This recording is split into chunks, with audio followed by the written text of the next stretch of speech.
Some upgrades look amazing, but can actually make your property harder to sell. I've seen sellers spend huge amounts of money on renovations only for the buyer to not like it and walk away.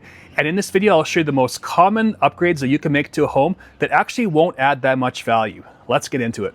And just a bit of a disclaimer, not everything in life is about resale value. If you want to make some upgrades to your property to enjoy it, by all means. This video is just meant to show you some of the things that I come across that can hurt resale value. And the first point here, and in no particular order, would be open concepts that are maybe too open. So for the most part, I like open concepts, but for some properties, they've gone overboard.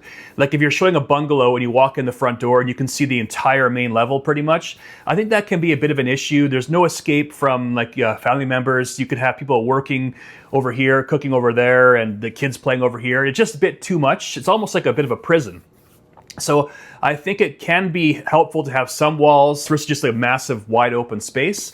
I think if it's too open, that can become a bit of an issue nowadays, especially lots of people working from home.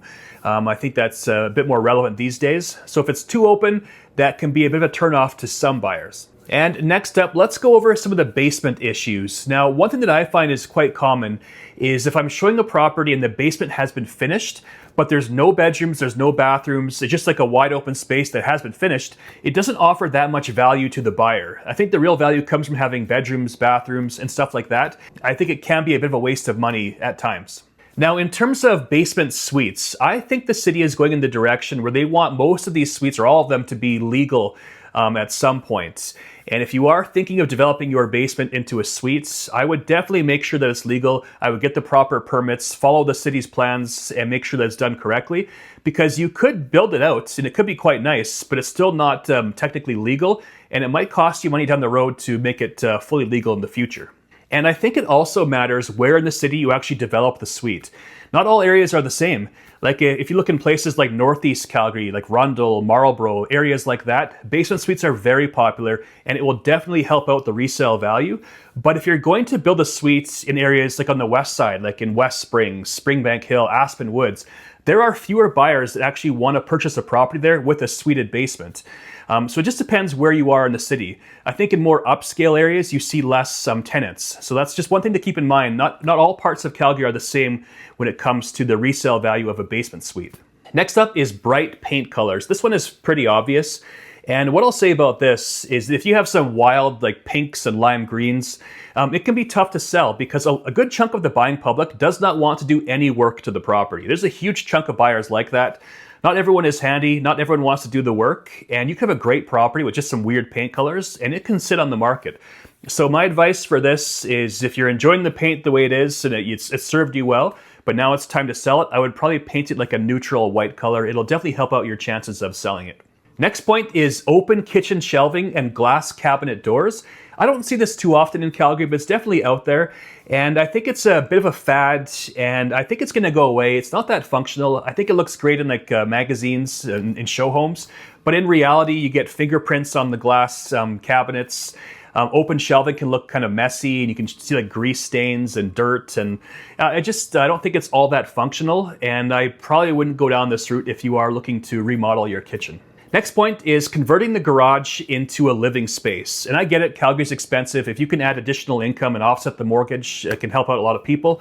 But I think there are more buyers for a conventional garage than there are for a suited area. Especially in Calgary, we get lots of snowstorms, hail, and having additional parking, I think, is a bigger benefit than having the additional income for most people. And when I'm dealing with the public, that's one of the main criteria they give me when they're looking for their next property is they want to have a garage. So if you give that up to have a rental suite, I think you are limiting the buyer public or the buyer pool. Point number 9 is the big standalone jacuzzi tubs that you see in bathrooms.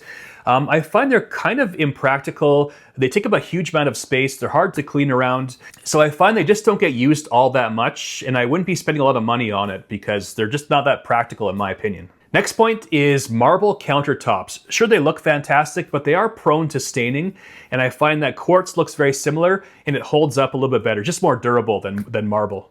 Point number 10 is home theater rooms. Now, this was a bigger thing from like, say, 2000 to 2015. They were more common. I think with TVs getting so large nowadays, these home theater rooms and like the projector screens aren't as desirable.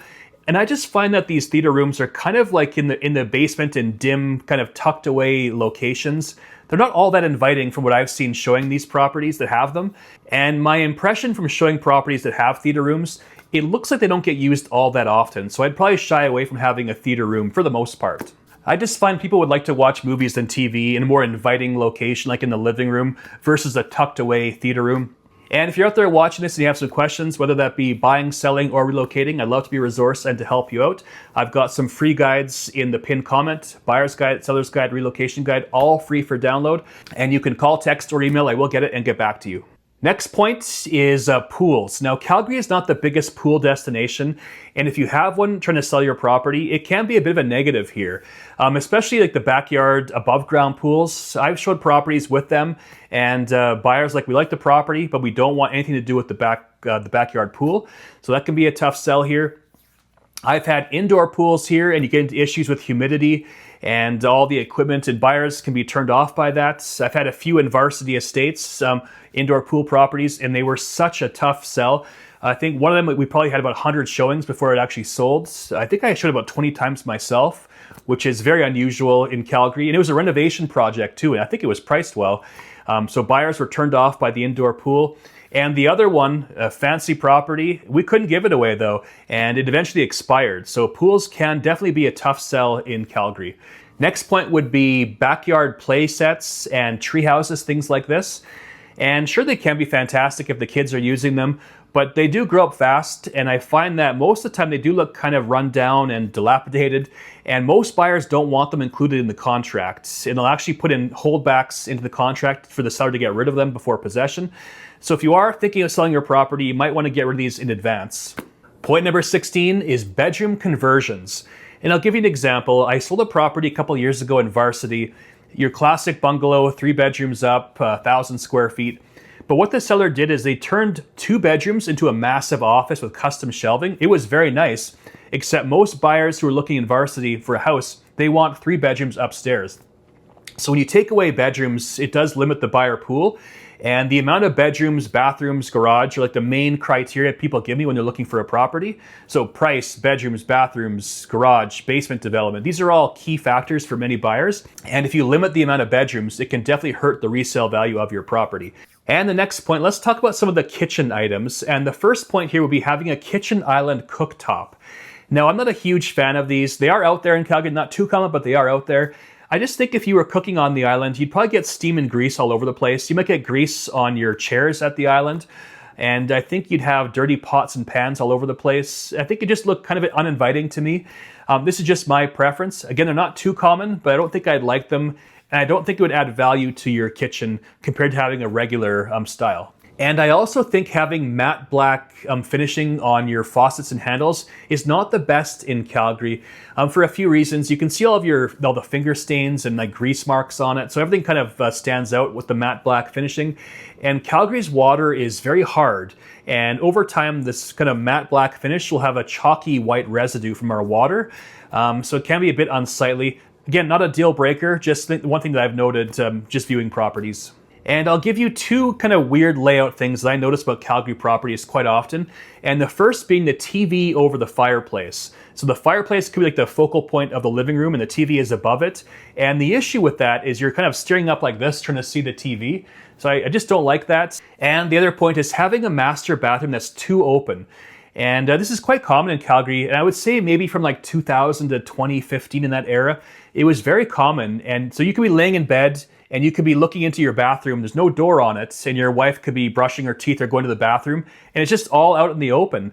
I don't really see the benefit of this, but it's very common in Calgary. I just find it's a weird kind of layout for some properties.